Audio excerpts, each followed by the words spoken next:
We can now cross to journalist Thierry Messon. He's founder and chairman of online newspaper The Voltaire Network. He is in the Rixos Hotel. Thanks very much indeed for joining us there on the phone. Now, we've just been talking to a journalist who's staying in the same hotel as you. He was saying he feared for his life. He felt threatened and very much in danger. What is the situation from your point of view?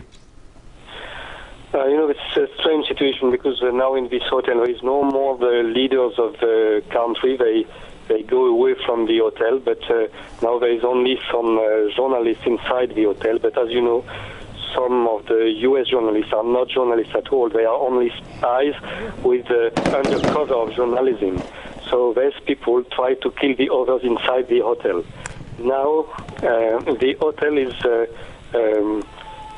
without electricity and no food, and we had some Libyan fighters inside to protect us against the US, and the hotel is surrounded by the tribes now to prevent the entrance of NATO here.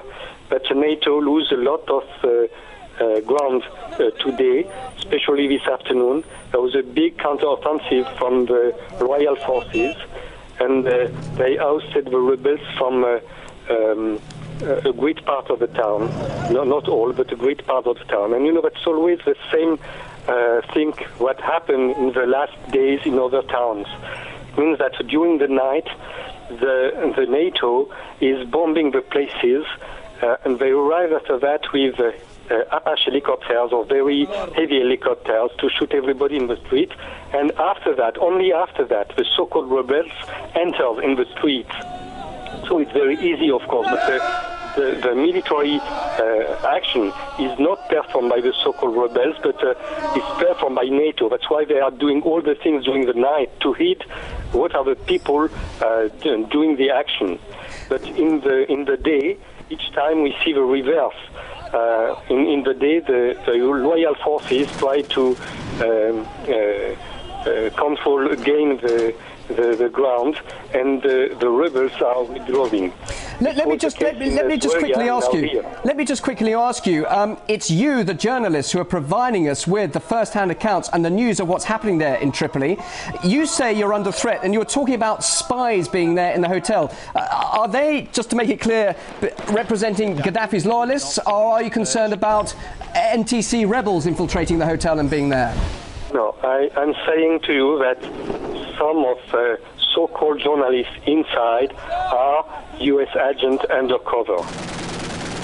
And what are you saying to them then? I mean, clearly if they're in the same hotel as you, are you asking them what they're doing there and trying to identify who they are and what their mission is as such? Everybody knows everybody in this story. This is very strange. And now the hotel is cut in two different parts. So why do you, if they're American CIA agents, why do you feel threatened then?